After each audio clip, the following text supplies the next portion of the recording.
Hey guys, I'm Brad with Peoria Rentals and American Rental Center, and today we're going to talk about our refrigerated trailer. Our refrigerated trailer can act as a refrigerator or a freezer.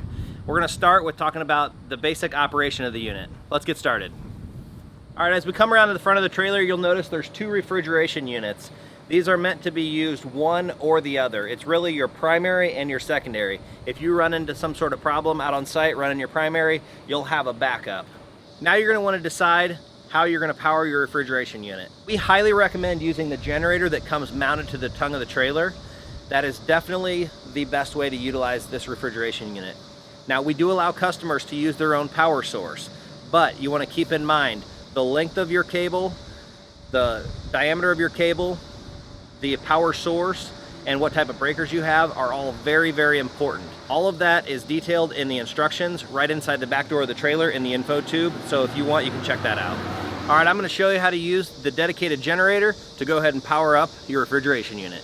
The first thing we're going to do is we're going to want to fire up the generator, and then you're going to want to plug in your black primary cord to one of your two dedicated circuits. They're outlined here. These are two separate circuits. You're going to want to plug into there, and then you're going to go ahead and come over here to your box, and you're going to want to go ahead and first confirm that all of these switches are off. You're going to want to go ahead and turn your main power switch on, and then you're going to turn your primary unit on, and then you're going to come down here and you're going to set your temperature on this thermostat by following the instructions here.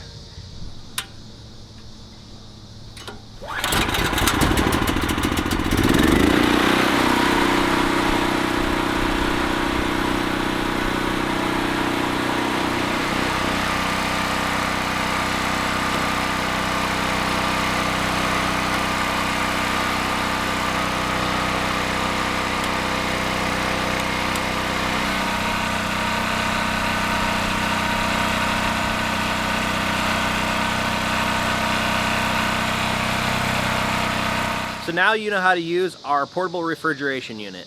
Now, we don't like to talk about problems, but today we're going to talk about just a couple in case you run into problems on site. So the number one most common callback we get is when there's a power related issue when they're not using the generator. So we highly recommend before you give us a call, go ahead and stop using your power source, plug into the generator, and see if that fixes the problem. If for some reason you cannot get the refrigeration unit to work off of a generator, our generator that's mounted to the front, you're going to want to go ahead and switch over to your secondary unit. Now, you don't need to do any controls on that side. All of the controls for primary and secondary are going to be done from this side. So if you are running off the generator and your primary unit is not cooling, you're going to want to go ahead and switch off your primary. You're going to want to go ahead and grab the black cord that's hanging below your secondary unit, and you're going to want to go ahead and plug that in. Now, when you're plugging that in, make sure you're plugging it into the other dedicated circuit on the front of your generator. Once that's plugged in, you're going to want to go ahead and turn your secondary unit on, and then you're going to want to go through these instructions one more time. Make sure your temperature is set correctly, and you should be back up and running shortly. Now, after you've tried your secondary, and if for some reason you're still not able to get down to temperature, you're going to want to go ahead and give us a call, and the number is listed here below the control panel, and we can walk you through the steps and try to figure out what the problem is. To check out more of our products and pricing, check us out online at PeoriaRentals.com.